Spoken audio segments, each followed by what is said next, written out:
Hi, everybody. It's Deirdre Fay, and I wanted to talk to you briefly about seeing the best in everyone. I'm doing a Cultivate Self-Compassion live retreat coming up soon, September 7th. I've been thinking a lot about it, and I've been getting a lot of questions about self-compassion and how do we cultivate it. And one of the things that is clear to me is that our bodies get caught into this negative cycle. And in that negative cycle, we don't see any way out. We're stuck in it. So the question is, how do you begin to see something different? How do you begin to look in a different way? So there's a simple strategy that I use, and I hope it's helpful to you. I'd love to hear. So here's my little easel board. So if we're looking everywhere and all we see is negative, bad stuff, hard stuff, it's very difficult to see any of the good, right? So what we have to do is deliberately shift our attention. I talked about this last week as well.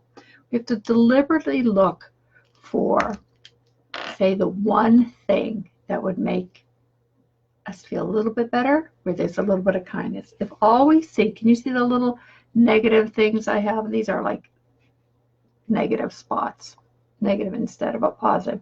So let's say you have only one positive thing that you can think of, and it's the only thing there. How do you tune all this out and just focus on that, right? Got that in there? You want to look at this, where is it over here? This one little thing.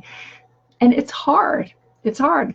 As I was talking to somebody this morning, we literally have to train our body, mind, and heart to just see this and not see all of this. And what the person this morning said is, well, what if nothing good has ever happened?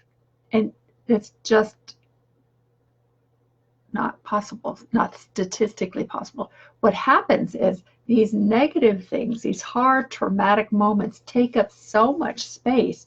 They're what we call affectively loaded. So when they're that big, they take over the whole field, right? When those of you who have been following me, you know that it becomes so big that we can't see the little thing. And our practice is in the middle of all the mess, in the middle of the muck, how do we stay with that one thing?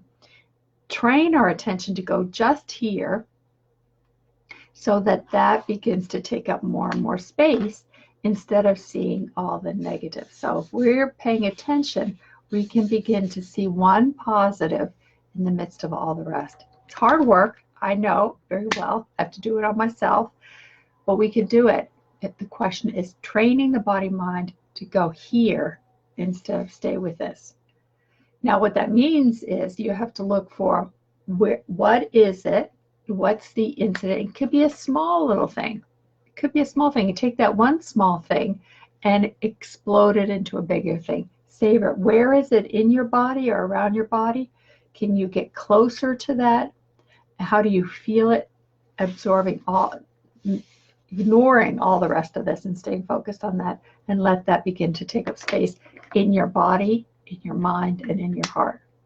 So we're going to go into this in more detail on the self-compassion retreat, but that's that for right there. And I'm going to put a link there so that you can tell me some of the things that you're needing help with around self-compassion so I can answer it all.